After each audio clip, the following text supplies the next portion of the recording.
class, we have done doing motion. I think we are done. We had used the formula V equal to U plus AT.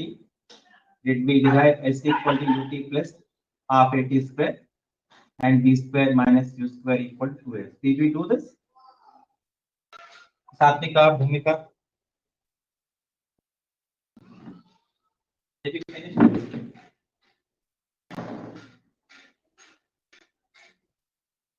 Ragnar? Yes, we have done that, right? So, and we have done some examples, some questions based on that also in the last class. So now let's move ahead towards the next, next topic based on the same thing. We'll talk about vertical motion, right?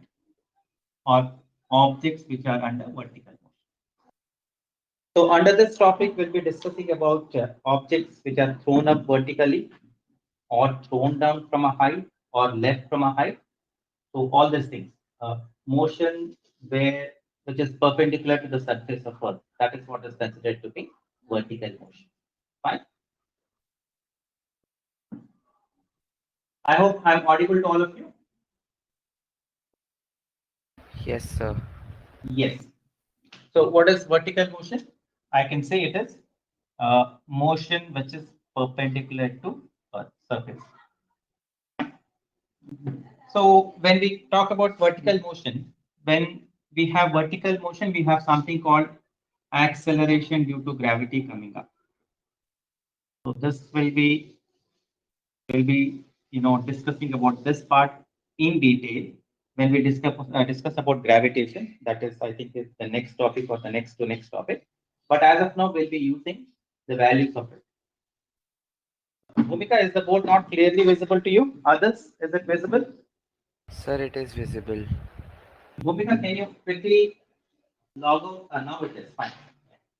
Might be fluctuations at the in the network.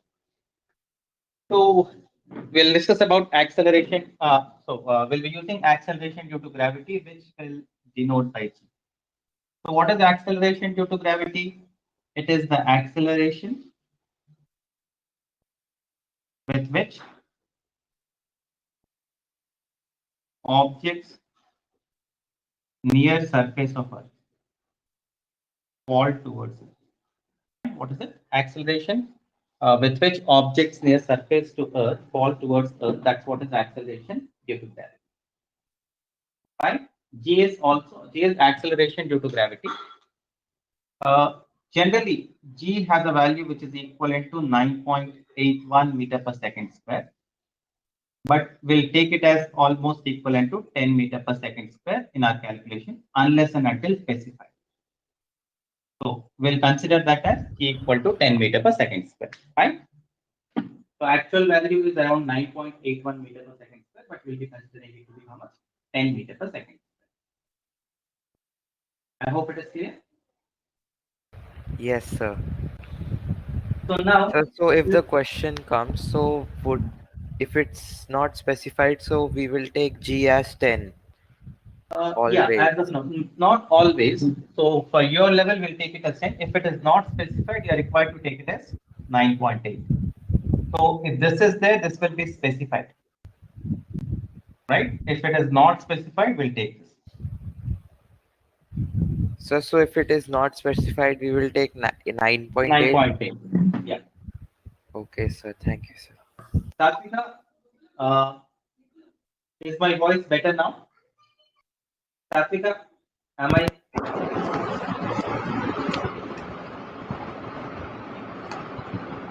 Is my voice getting better or it is the same? Okay, I think she'll rejoin. Fine. So this is clear. These are the conditions that we'll be using. If nothing is specified, we are going to use it at take it as 9.8 meter per second square. If they, in the question, they'll give you that G is equal to 10 meter per second square. So generally, they'll give it to you. Fine. Now let's look at the way we have these equations. So now let's say I'm throwing an object upwards with a speed u. What is happening? An object thrown up with a speed u. Now by default, what we'll say, we'll take acceleration. See, by convention or by default, what we do is we take the direction upward as positive and a direction downwards as negative. So anything that is directed upwards is taken as positive, and anything that is directed downwards is taken as negative. I hope it is clear. So upwards would be taken as positive, downwards would be taken as negative. So if I'm throwing an object upwards, so if the object goes up, then what is u? Can I say u is positive because object is thrown upwards? Then what is acceleration? Acceleration is equal to g, but gravity always pulls the objects downwards. So acceleration would be taken as minus g. I hope this is clear. So if an object is thrown upwards, u would be taken as positive because u is directed upwards. Acceleration is taken as negative, right? Now, at any point of time, the body would be at a height h. So h is also positive. Why is it positive? Because the body, this is the minimum height and this is 0. So anything above that is taken as positive. I hope this is clear. Yes, sir. Fine. Satvika, am I audible now? The same thing. Now let's say I take another condition. An object thrown down from the top of tower. So here displacement s equal to h. Let's say this is the tower and an object is thrown down with speed u.